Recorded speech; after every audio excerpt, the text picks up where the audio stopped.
पंजाब में कुछ दिनों से एक वावेला हो रहा है कि उलमाए किराम को 10,000 रुपया हम देंगे। फिर जब जमीयत उलमाए इस्लाम ने उस पर कोई थोड़ा बहुत एहतजाज किया तो कहा कि जी 25,000 देंगे जी।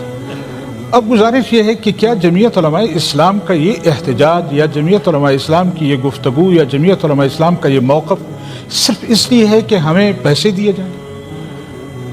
हमारा मौक़िफ़ ये नहीं है।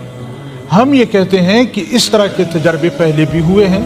यहाँ हमारे KPK में भी 10,000 रुपया उलमाए किराम के लिए रखा गया। उसका क्या हुआ और कब तक देंगे? कभी आपसे किसी मौलवी ने मुतालबा किया है कि हमें पैसे दिए जाएं? हम बेरोज़गार हैं। अल्हम्दुलिल्लाह मदरसे के तलबा, मदरसे के उलमा वो दूसरे इदारों के लोगों से बेहतर ज़िंदगी गुजार रहे हैं। तो समझ नहीं आती कि मकसद क्या है। क्या यहाँ पर वो निज़ाम लाना चाहते हैं कि उलमाए किराम मिंबर पर कोई बात ना करें, हुक्मरानों के ख़िलाफ़ कोई बात ना करें? यहाँ पर अगर करना है आपने उलमा के लिए तो आईन का जो तकाज़ा है उसको क्यों नहीं करते? इस्लामी नज़रियाती कौंसल की जो कानून साजी में सिफारिशात है उस पर अमल क्यों नहीं होता? उसको क्यों सामने नहीं लाया जाता?